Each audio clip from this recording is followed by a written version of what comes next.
This roundtable is being organized as part of our project entitled Shuraka, Survivor-Centered Accountability in Yemen, which is being implemented in collaboration with Partners Yemen through funding from the State Department. The Shuraka project is another example of the long-standing commitment of Partners Global and Partners Yemen to supporting inclusive approaches for justice, accountability, and rule of law, particularly in fragile contexts such as Yemen. It's important to acknowledge that in times of active conflict or instability, initiatives to advance peace building and social cohesion may yet not be possible. Yet that reality does not diminish the importance of these conversations. If anything, it underscores why they matter. Discussions like today's allow us to reflect collectively on what a peaceful future Yemen could look like when conditions eventually allow for more formal processes to take place. They also help us think about how civil society, practitioners, and communities can continue laying the groundwork for accountability, healing, and justice, even during periods of uncertainty. Our roundtable is intended to be a space for thoughtful dialogue and exchange among experts and practitioners with a wide range of experiences.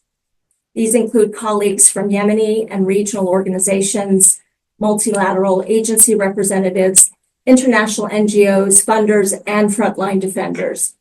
And we particularly appreciate the presence of the DCM from the Embassy of Yemen here today, Imad Barantraf. We hope these conversations will help us explore different perspectives, identify challenges, and reflect on lessons that can inform future efforts toward accountability and justice. We're incredibly honored to be joined today by Ambassador Stephen Sesh, Career Foreign Service Officer who served as U.S. Ambassador to Yemen from 2007 to 2010. He returned to Washington from Sana'a to become Deputy Assistant Secretary of State in the Bureau of Near Eastern Affairs, with responsibility for U.S. relations with the Gulf states and Yemen.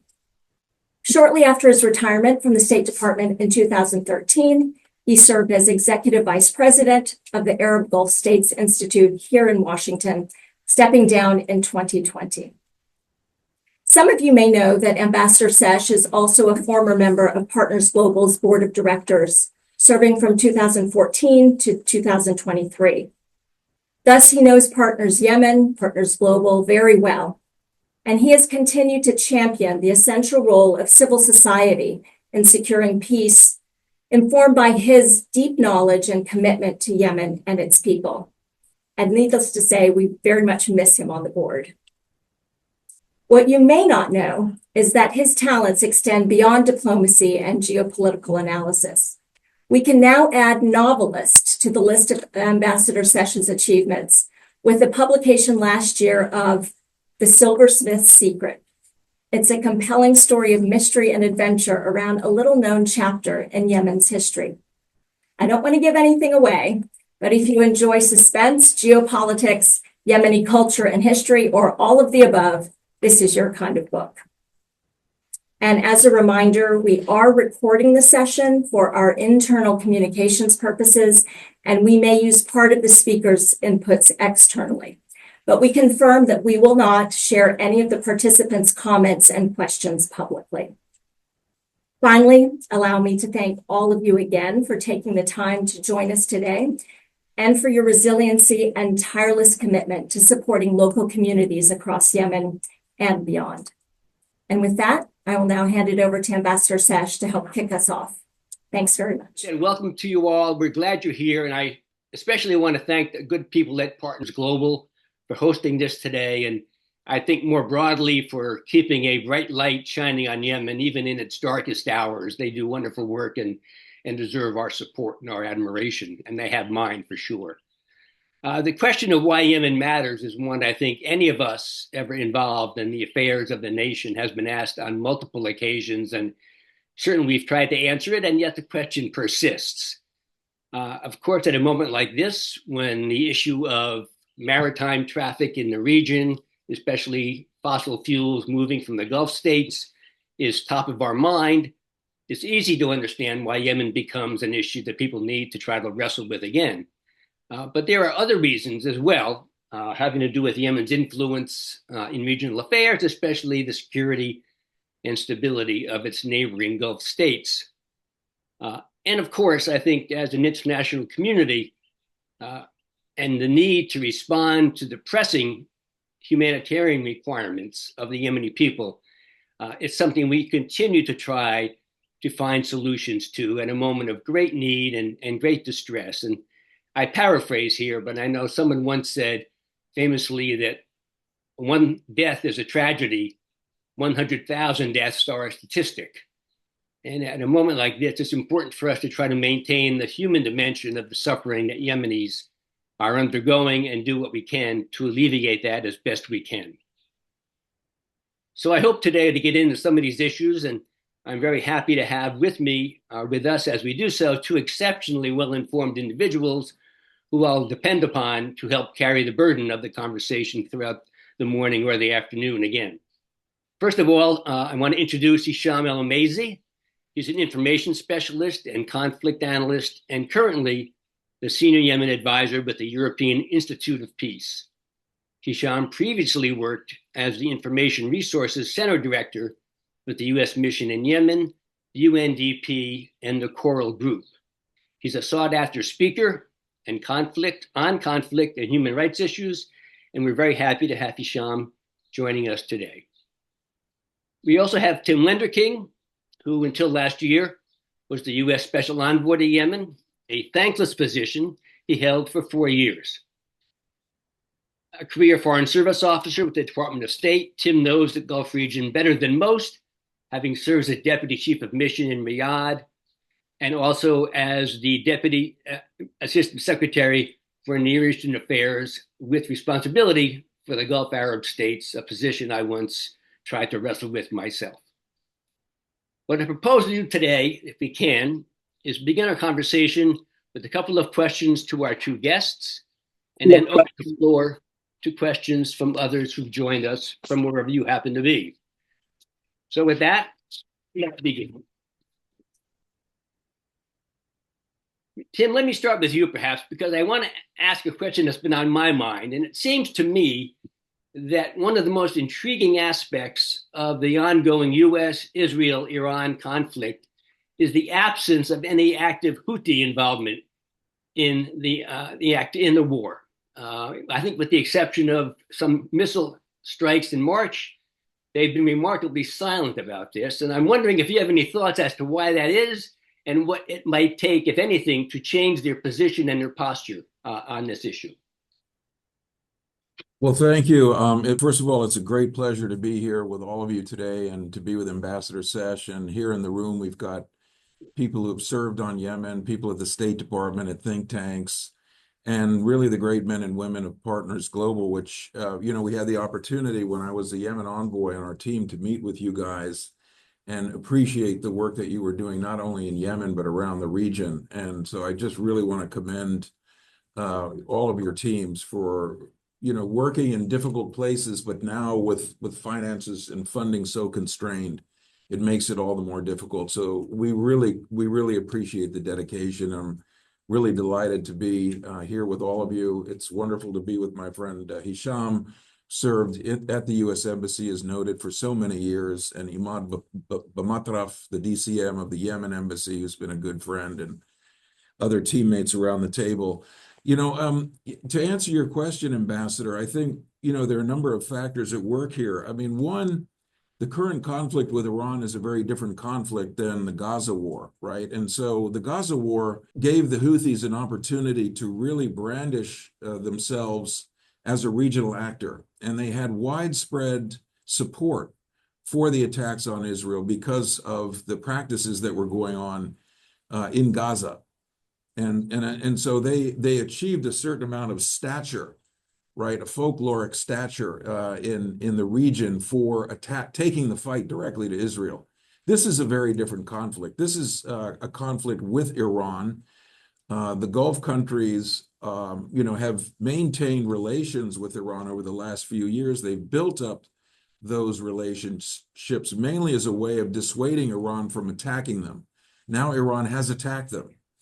And under every scenario, by the way, that we worked on at the State Department and the Defense Department over the last 20 years, they all included the fact that if we attacked Iran, a very likely scenario would be Iran attacking its neighbors and also pushing for maximum leverage in the Straits of Hormuz.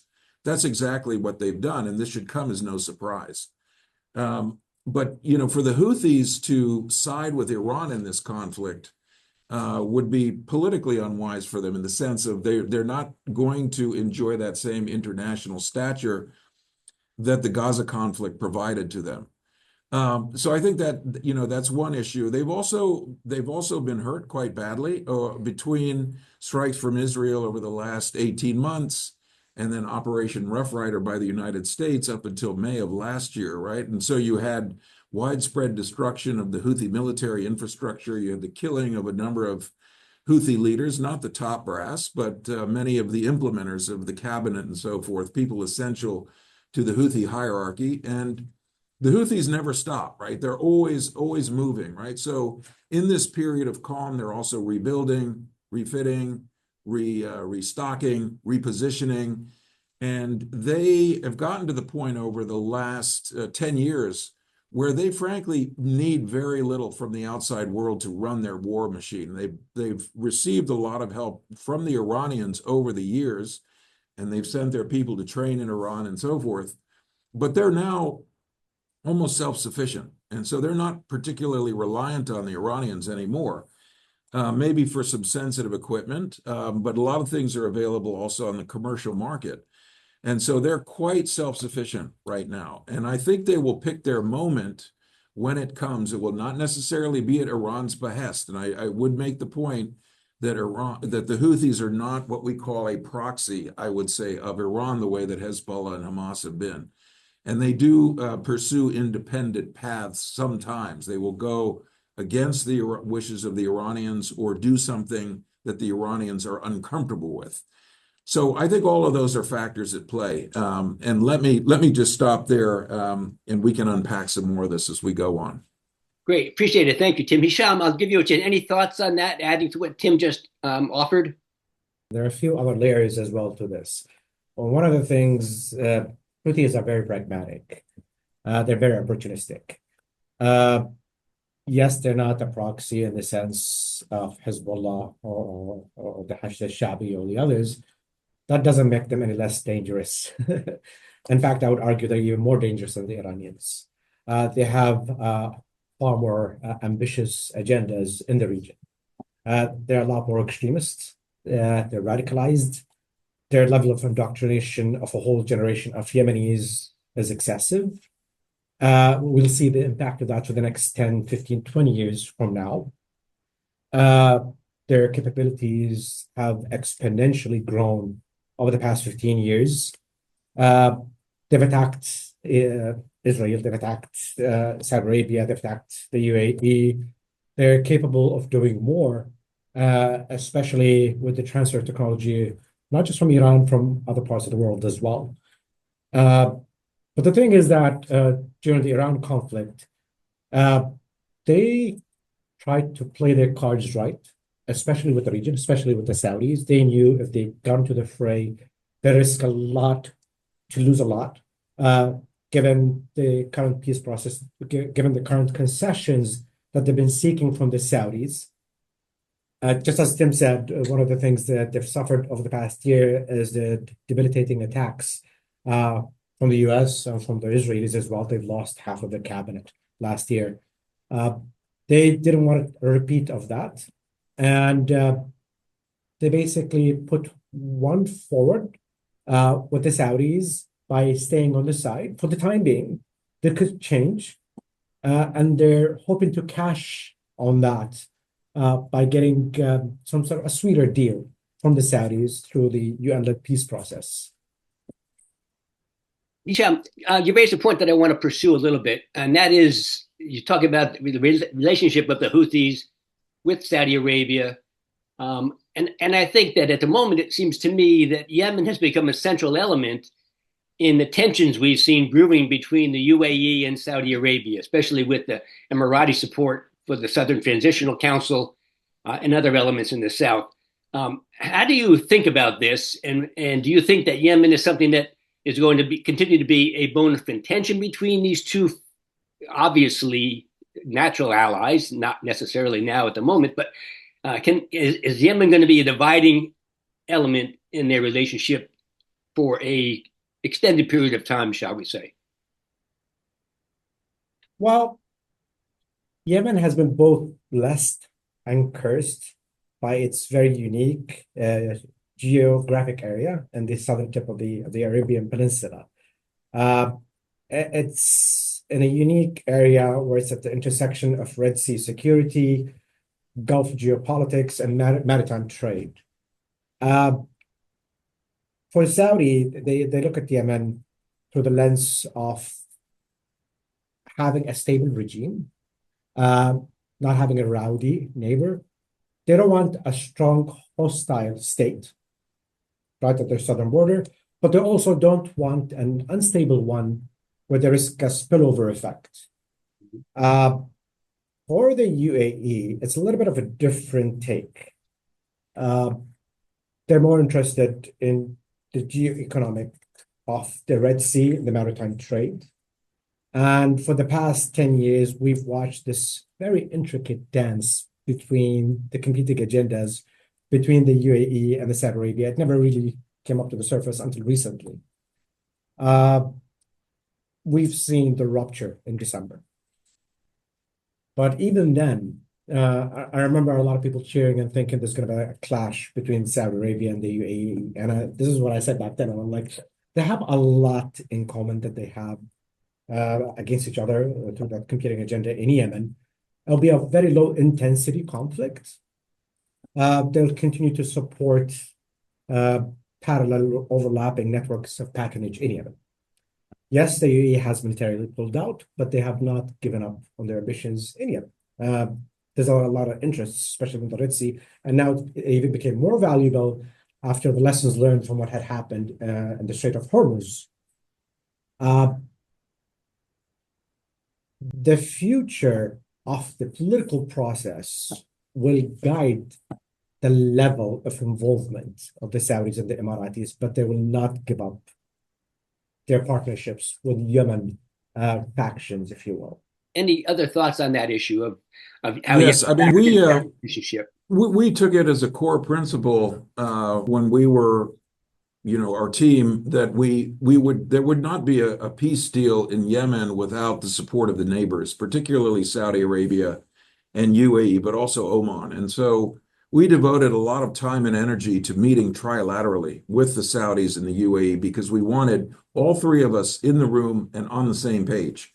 We would do our bilateral meetings in each country, but we sought at multiple levels to bring Saudis and Emiratis together, try to blot out some of the other noise in the relationships. Remember, there started to be a Sudan problem between Saudi Arabia and UAE and other members of the Middle East and their approach to that conflict. But our leadership was very focused on compartmentalizing the Yemen question because Saudi Arabia and UAE share similar objectives. They don't want a radicalized, rowdy neighbor, that exports insecurity and terrorism, illegal, narcotics and things like that. And Saudi Arabia and the UAE are fundamentally quite anti-Houthi. I mean, they do not want this, militia organization to end up running Yemen. And by the way, I think most Yemenis feel that way as well, from my experience talking to Yemenis inside Yemen and in the diaspora here. So there were fundamental core convergences between Saudi Arabia and UAE. And we got into some of the really delicate questions. What is the position of foreign fighters in Yemen? What does Saudi Arabia and UAE think of that? Because they were both supporting groups inside Yemen, armed actors inside Yemen. What about the division of Yemen's finances, right? I mean, Yemen could be an oil exporter, could be an LNG exporter. We went and visited Yemen's very, very fine export facilities. That country has not been able to use any of its economic assets because of this war and the Houthi threat to shipping. So that's been, very crippling to the Yemen economy. And I think Saudi Arabia and this placed more of a burden for Saudi Arabia and the UAE to try and keep Yemen stable by providing other types of assistance. So the point being, they have many things in common. Now the relationship between UAE and Saudi Arabia is quite strained from what we can see. It makes cooperation on Yemen more difficult. But I think it's my hope that these very important outside actors can come together again and unite around common positions in Yemen, because the country will never get out from under the conflicts that it has if outside powers are not working in the same direction. Gotcha. Thank you both. I think that's an excellent take on the situation, and we'll keep an eye on that for sure going forward. I'd like to turn for a moment to a little bit more of an internal issue, and that is the question of detainees in Yemen. And as I do, and maybe Kira mentioned this when I was offline, but I do want to remind everyone, myself as often as I do, that Hakim al-Wafaydi, the executive director of Partners Yemen, is still being held by the Houthis. And we would love nothing more than to see Hakim be released as quickly as possible. And we hope that'll be something that comes to fruition soon. My question maybe, and Hisham, I'll ask you first. Are there reasons to think that the recent UN brokered exchange of detainees between the Houthis and the Yemeni government suggests any kind of a disposition on the part of the two parties to come to a larger modus vivendi? Is this an opportunity? If so, how great, how real, and how do we take best advantage of it? Let me start by saying this is not the first presidential exchange. It had happened before. We've even had bigger numbers before in a process that was led by the ICRC a few years ago when I was in Congress. Was like almost 5 years ago. And it happens from time to time, and it's been used as a bargaining chip. But I'm speaking as a former detainee here. It's been a policy of a revolving door with the Houthis. They would release hundreds today. Tomorrow morning, they'll basically capture another 1,000 and use them to extract additional concessions. And that has been the case for the past 10 years now. I know there's a sense of hope now, and a lot of people are hailing this as a major milestone, a trust-building measure that could open the door for a dialogue between the Yemeni government and the Houthis. Unfortunately, the Houthis still don't recognize the Yemeni government. They still stress talking directly to the Saudis, and the Yemeni government is the actual representative of the people now in Yemen. It's the internationally recognized government. And this is one of the reasons why the Houthis they upped the ante.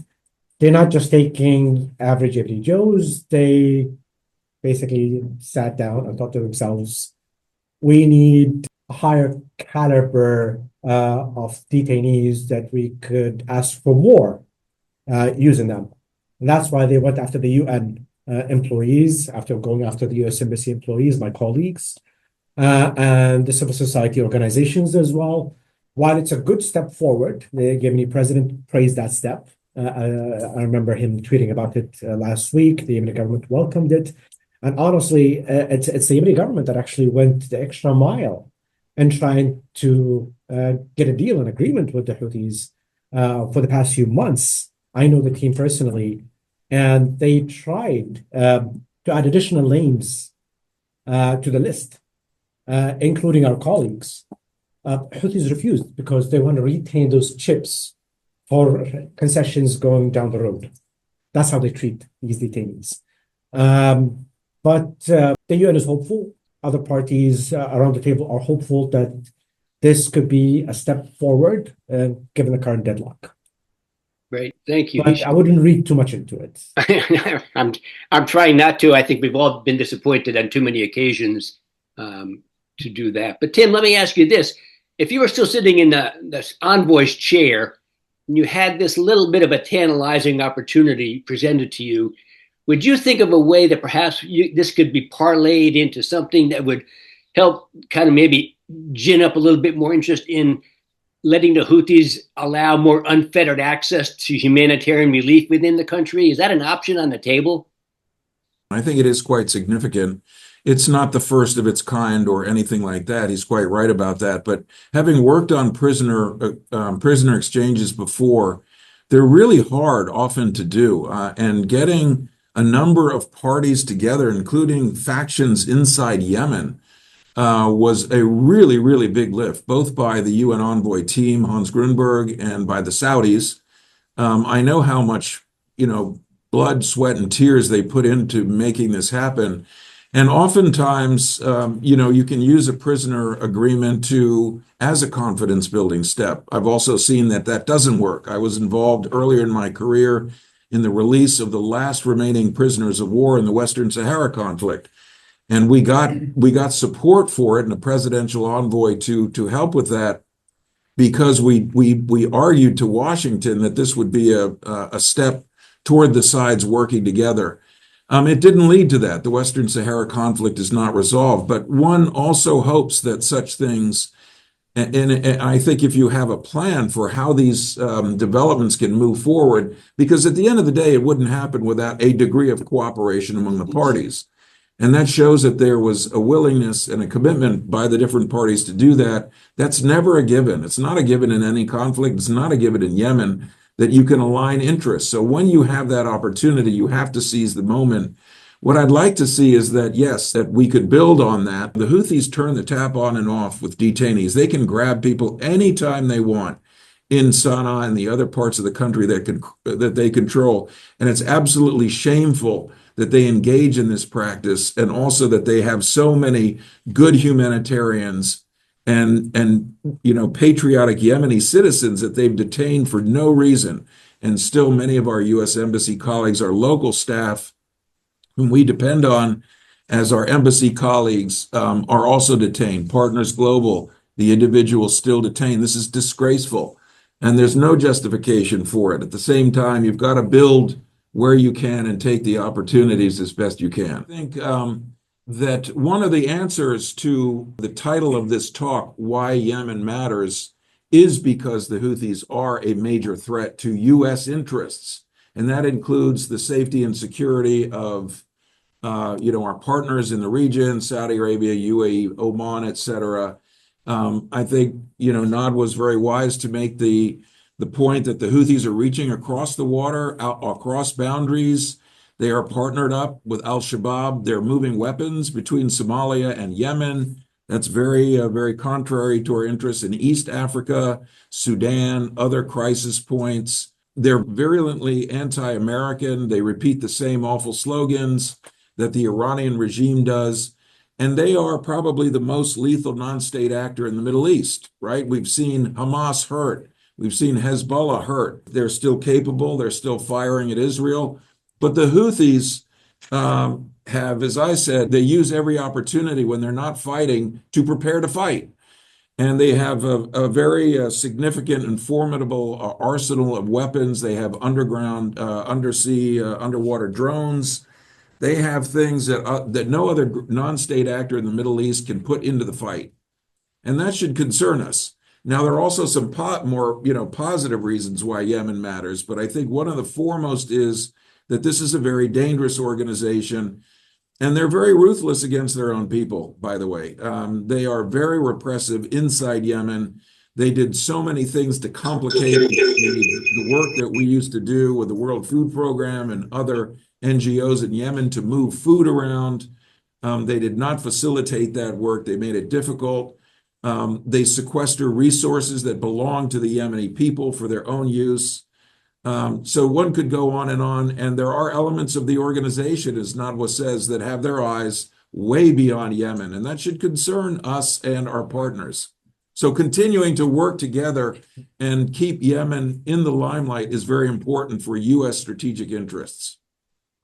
Let me ask you, are there any ways, in your experience and given your insight into the Houthis, that they could be tempted, perhaps, to get into the room with opposing parties and negotiate a more or less reasonable compromise to the very ambitious goals they've set for themselves? Or are they just going to come in fully bore, only what we want?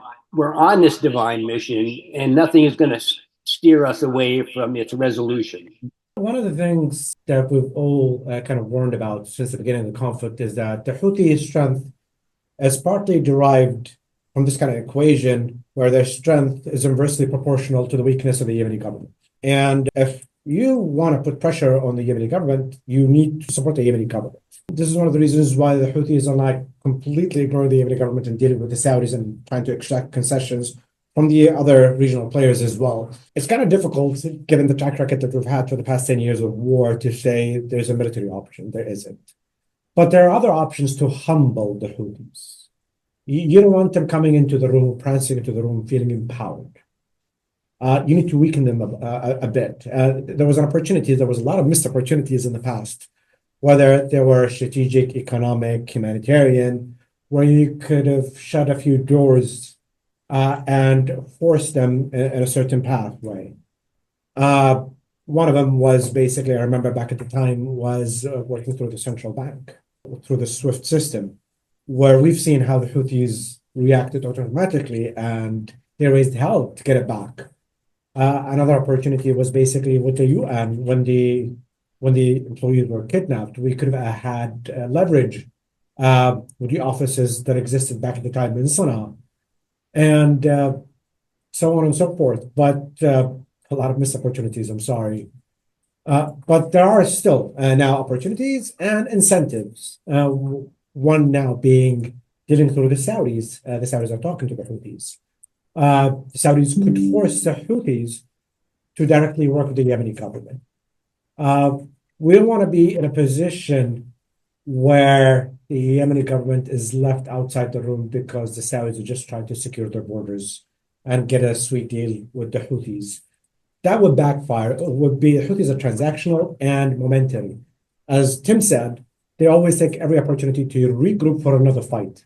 It's not that they do give up their ambitions, they never do. So the Saudis have an opportunity now to empower the Yemeni government and put them on an equal footing in any negotiations with the Houthis, not just simply addressing Houthi concerns or providing concessions on account of the Yemeni government. Can either of you imagine a moment when the Saudis would be willing to recognize Houthi control of Yemen and negotiate with them, as Hizam just suggested, as an equal partner in some sense? I think we're a long way from that myself. I don't think that's a Saudi preference. On the other hand, the Saudis don't want chaos and they don't want ideological stringency in Yemen that's emanating across the border.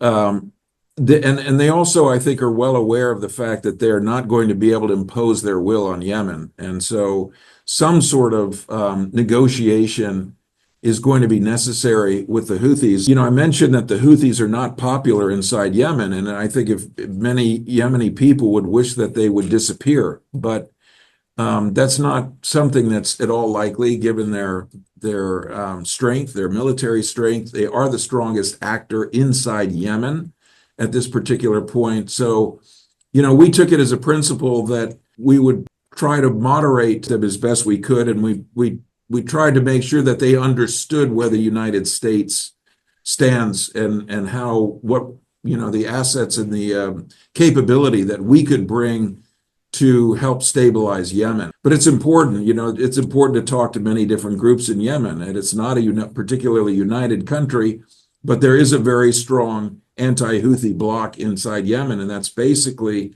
the Yemen government. And we need to continue to support the Yemen government overcome some really, really large hurdles. And that's a challenge, but it's also should be a core priority of our approach.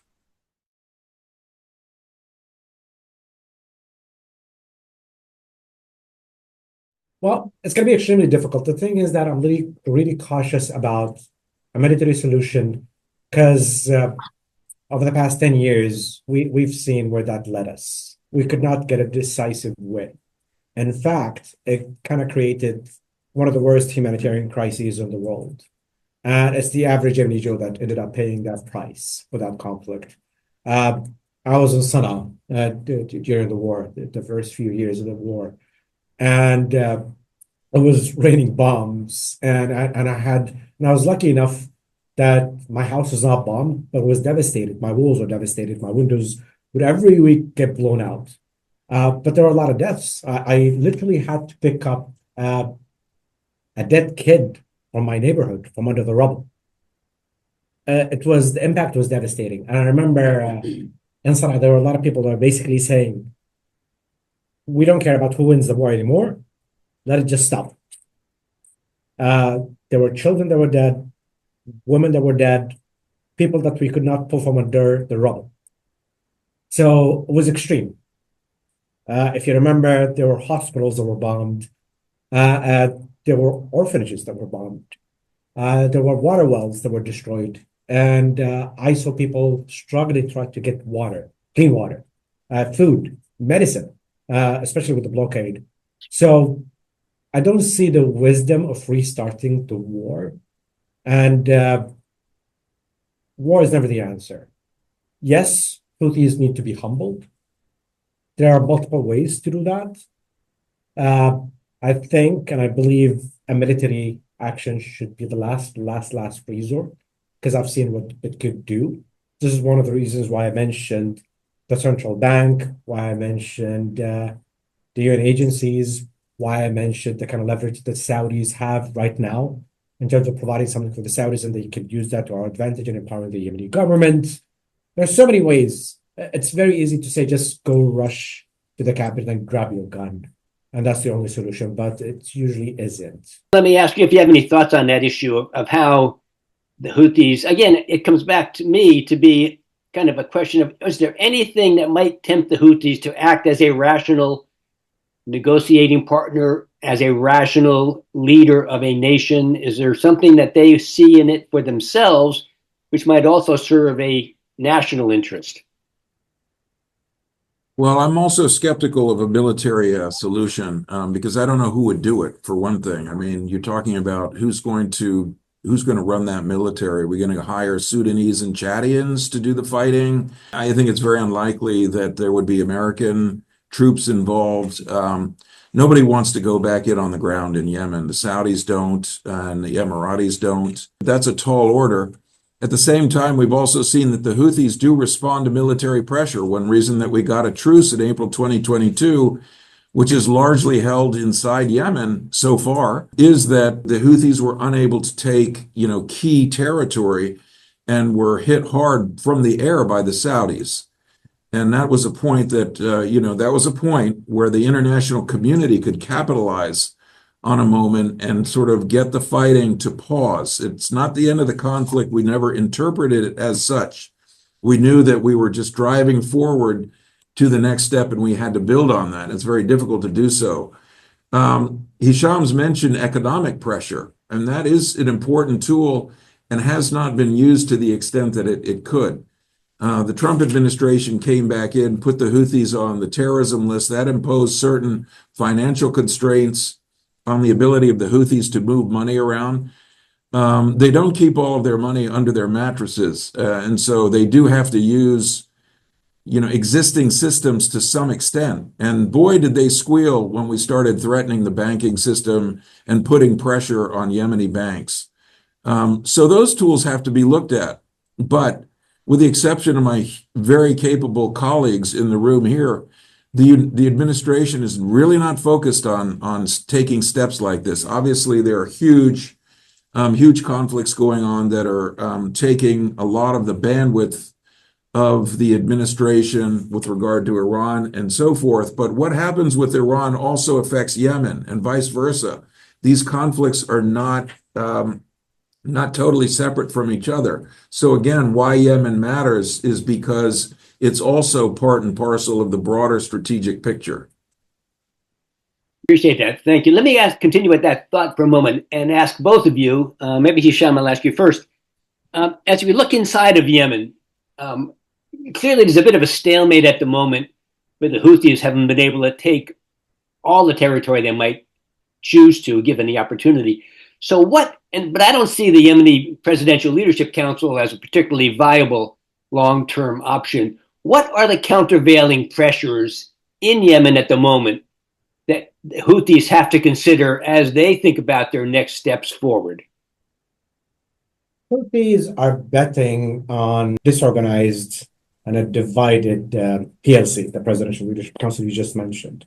For better or worse, in December, with the raucous, we've had a reconfiguration, if you will, of the PLC, a more empowering the president himself.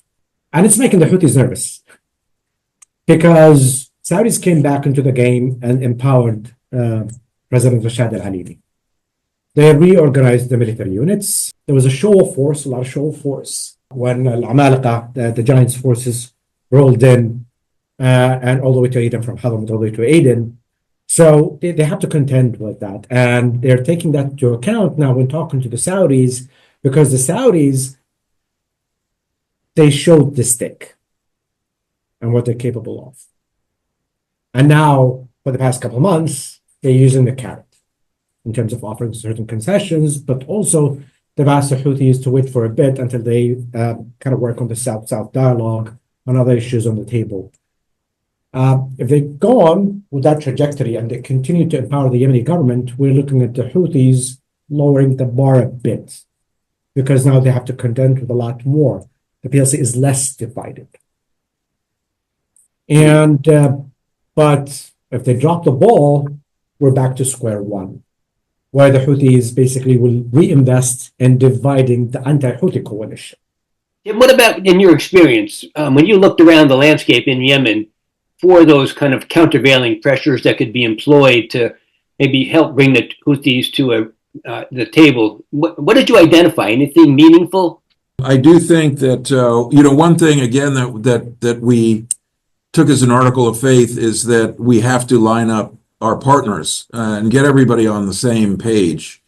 And I found that both Saudi and the UAE responded favorably to our convening with them.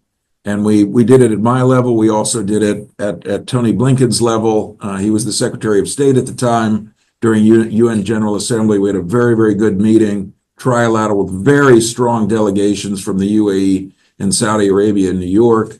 Our ambassador, by the way, Yemen is one of the only countries in the Middle East that actually has a confirmed U.S. ambassador. And that's really important. Saudi Arabia doesn't have a confirmed ambassador, nor does UAE, nor does Qatar, nor does Egypt.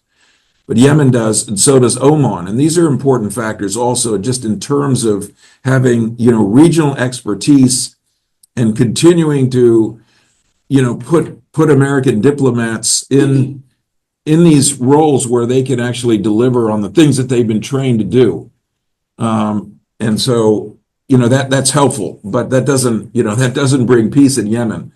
And then I think, again, we've talked about the Yemen government, its weaknesses, and so forth. There has to be a sustained commitment to support the Yemen government. And we can't run it on 4-year, American political cycles. We can't, we can't fall down because the Saudis have had a bad day somewhere else and, Yemen's giving them a big headache. When I lived in Saudi Arabia from 2013 to 2016, we had so many visitors coming through town, and we'd brief them, and the big surprise for them was to tell all the visitors, including generals and senior political leaders, the number one existential threat to Saudi is not Iran, it's Yemen. And we talked about, as MBS, the Crown Prince, became more of a central figure in Saudi Arabia and started, having these very strong plans for Saudi Arabia's economic revitalization. What's the one thing that could threaten Vision 2030? It's the Houthis. It's the Yemen problem.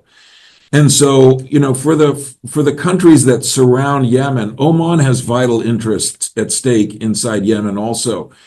And so it comes down to, working closely from the outside in, but also connecting with Yemeni political actors inside the country. I think we found that the Yemen landscape welcomed strong United States leadership and engagement, and it enables us to do certain things that we've now absented ourselves from.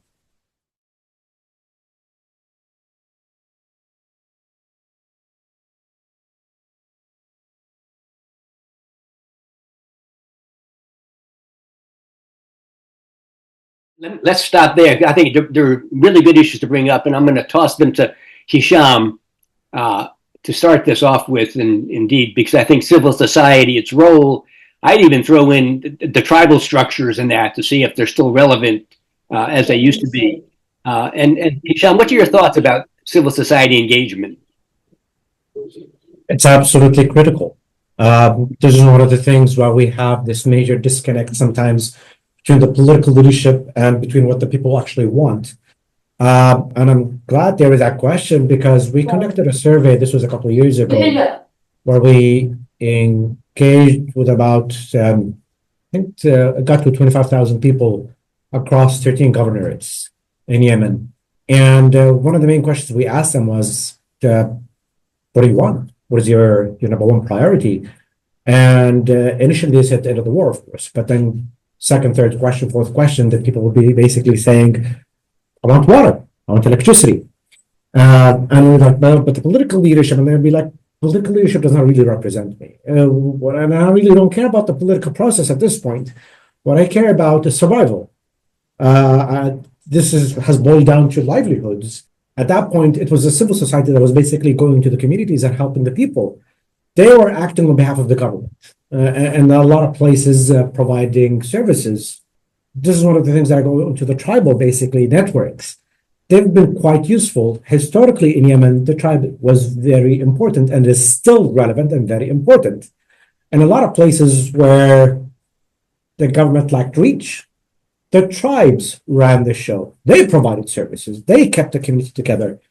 They ran conflict resolution and reconciliation programs. And again, this is one of the missed opportunities, is that we should have worked with the tribes as well since the beginning of the conflict. They should have been brought into the fold. Unfortunately, there was a bit of a deliberate attempt to disenfranchise the tribes and to marginalize them, which is basically was and still is a Houthi tactic.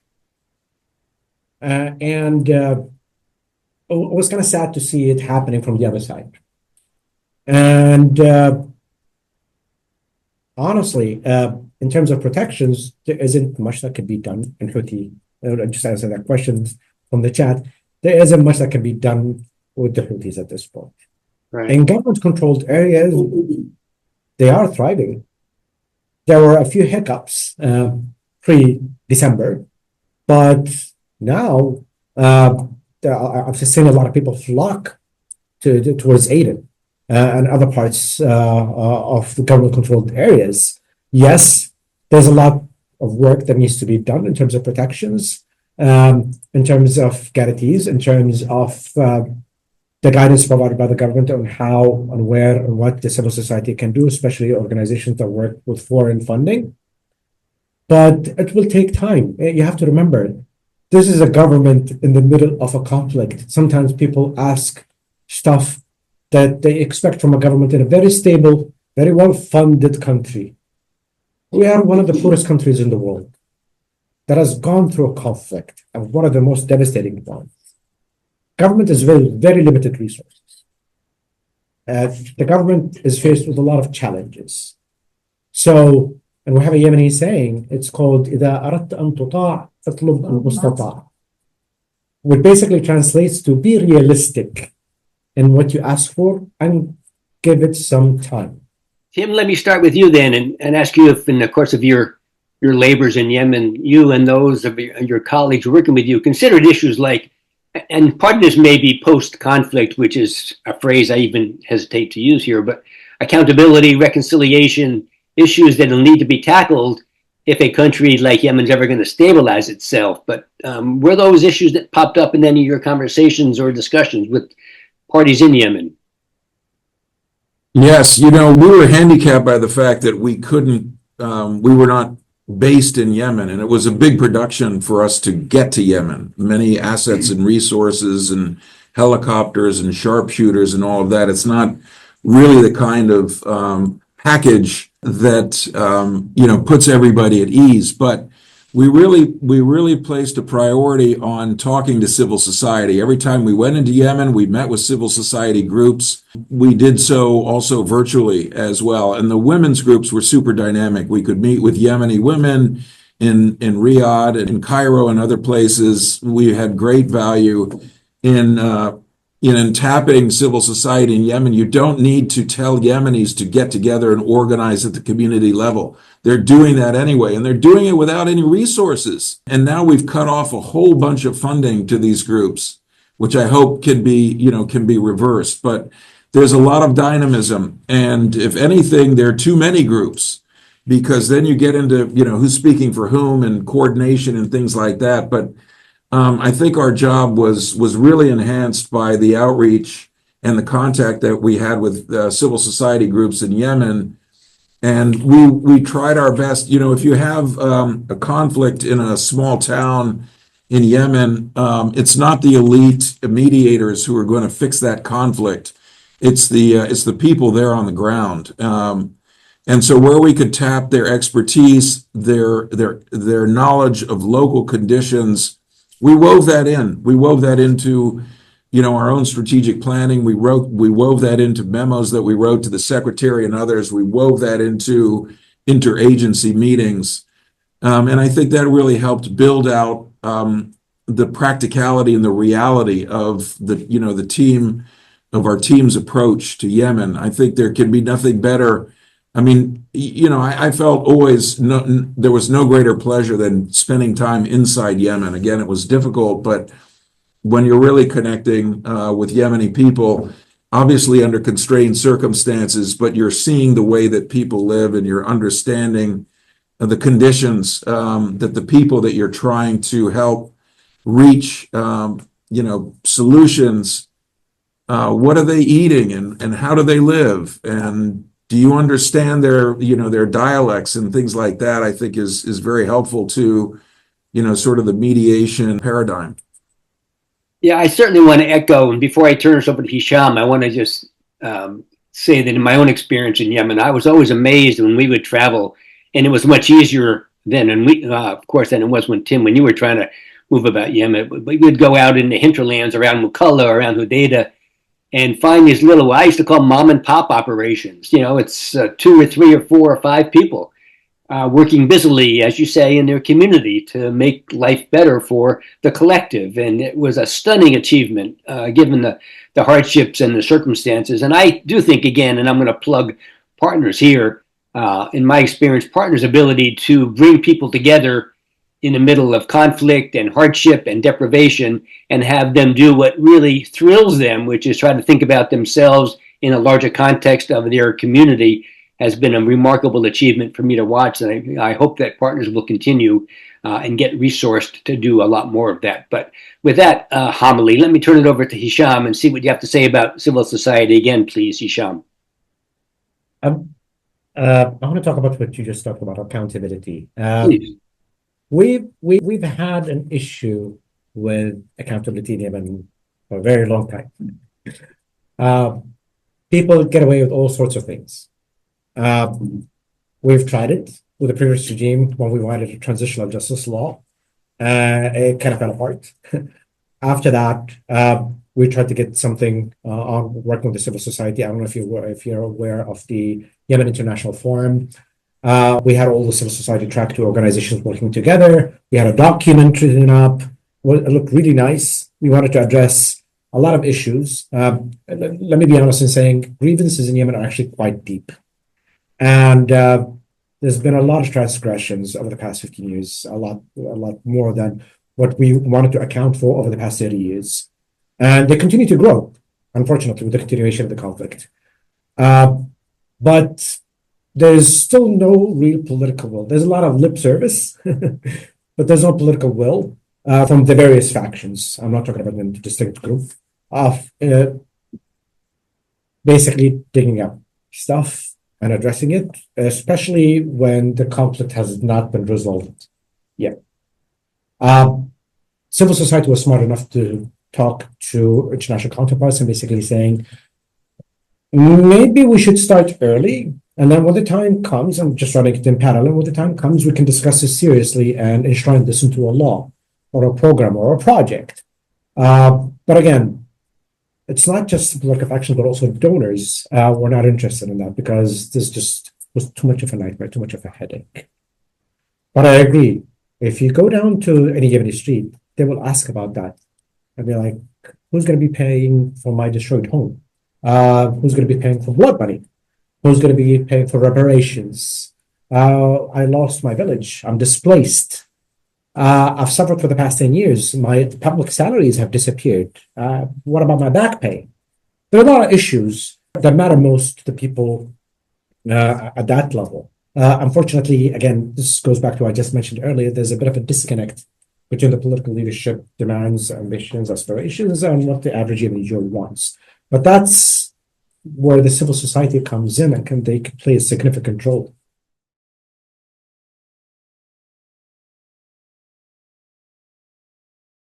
So I think, one has to pull on every thread that you can to build.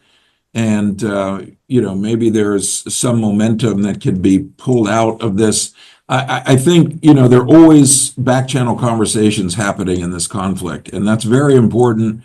We don't always have full visibility on them, but what the Saudis and the Houthis are saying to each other and how that engagement is being worked is fundamental to a way forward. And really, nobody wants this conflict over more than Saudi Arabia. Of course, the Yemeni people as well, and we do, but the Saudis have huge stakes in this. And so, on the other hand, on the negative side, the Houthis do not have a good track record for following through on anything they've committed to. They're wily, they're devious, etc. So you can't entirely rely on signed agreements with the Houthis. In fact, I would argue that you have to have pieces in place, incentives and sticks in place to keep things on track. But absolutely every opportunity needs to be built upon. I just, before I go, I want to say one other thing about why Yemen matters. It's a special place. Every American that I know who's been there, every foreign service officer I know who served in Yemen, they loved the time that they spent there. They love the Yemeni people. The landscape is fabulous. It touches you. And I think all of us who worked, on this effort were touched by Yemen. So we can't but hope and want to help Yemen to get to a better place. Wonderfully said. I share the sentiments. Now I'll let Hisham have the last word. Please, Hisham. Yemenis are one of the kindest people you'll ever meet. And I'm not saying that because I am a Yemeni. I mean, even the Prophet gave us that saying, where Yemenis, he actually said, Yemenis are some of the kindest people on the planet. And Yemenis don't deserve what's happening. And unfortunately, we've been stuck at this crossroad between regional ambitions, but also crazy local factions. And because of greed, because of a legacy for the past 1,000 years with the Houthis and the Imams. Unfortunately, we fell into this dark hole, but Yemenis are also resilient, and we will climb out of that hole.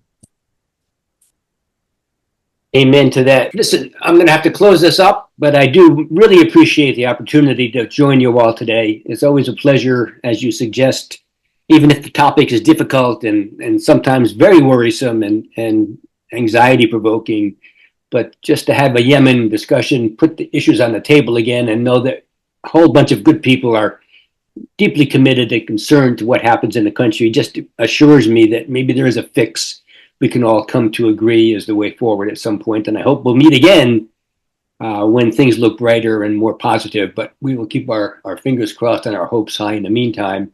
Hisham Al-Amazi, thank you so much. Tim Lenderking, thank you. Thanks to everyone at Partners Global. Thanks to Kira, to Rosalie, to Rasha for all your help setting this up and managing it. And thanks to everyone who joined us today. And that's all I have to say. Look forward to another opportunity.